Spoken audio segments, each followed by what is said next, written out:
তাহলে প্রথমে কি বলেছে 5% সরল সুদের হারে কত টাকার মাসিক সুদ 1 টাকা হবে নাকি। তাহলে প্রথমে হচ্ছে সুদের হার,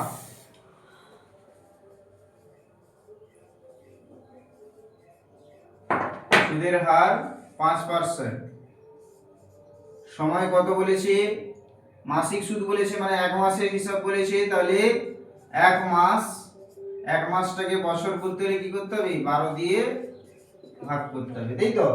আর সুদটা কত টাকা বলেছে, সুদটা বলে দিয়েছে 1 টাকা নাকি। সুদটা আই, সময়টা টি, সুদের হার হচ্ছে আর। তাহলে কি বের করতে হবে, আসল পি বের করতে হবে, তাই তো।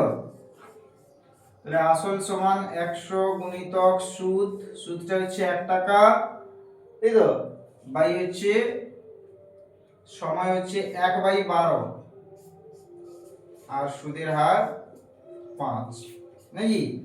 তাহলে 100, এই নিচের 12টা উপরে উঠে আসবে আর নিচে হচ্ছে 1 গুণিতক 5, কারণ নিচের ভগ্নাংশটা উল্টে গুণ করলে 12 হয়ে যাবে 5 দুনে 10 20, তাহলে কত হচ্ছে 240 নাকি,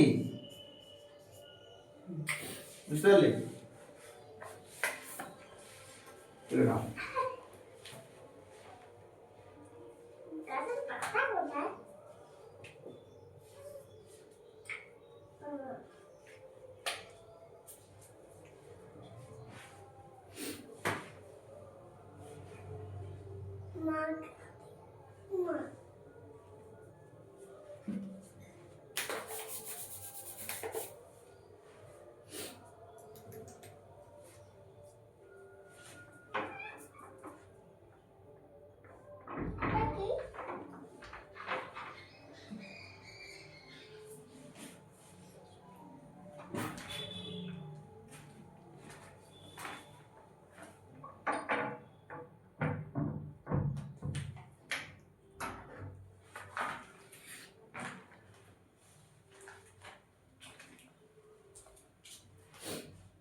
হয়েছে।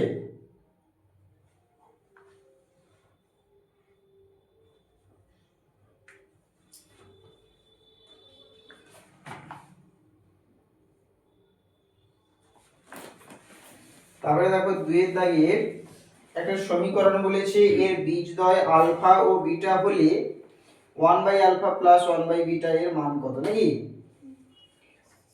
তাই তো Priyanka. 3x square plus 8x plus 2 = 0, এর দুটো বীজ বলেছে, বীজ দুটি আলফা ও বিটা।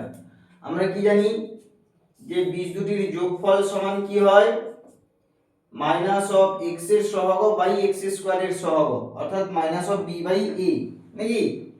তাহলে x এর সহগ হচ্ছে 8 আর x স্কয়ার এর সহগ হচ্ছে 3, আর আলফা বিটার মান কত, মানে বীজ দুটির গুণফল, বীজ দুটির গুণফল হচ্ছে ধ্রুবক মানে c বাই a, অর্থাৎ ধ্রুবক বাই x স্কয়ার এর সহগ, তাহলে 2/3।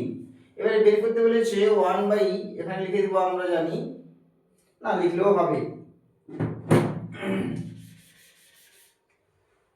কি বের করতে বলেছে, 1/α প্লাস 1/β সমান, এখানে যদি আলফা বিটা লসাগু করে দিই ভগ্নাংশের যোগ বিয়োগের নিয়মে, তাই তো। তাহলে এখানে কি হবে না, এখানে হবে beta plus alpha, beta plus alpha মানে সেই আলফা প্লাস বিটাই বোঝাচ্ছে। তাহলে এর মান হবে -8/3, -8/3 বাই এটা হচ্ছে 2/3। তাহলে এখানে একটু সাইডে করে দিচ্ছি, -8/3, নিচের ভগ্নাংশটা উল্টে গুণ হয়ে যাবে 3/2, 3 3 কেটে গেল, 2 4 8, মানে কত হচ্ছে -4। এই তো বুঝতে পেরেছো?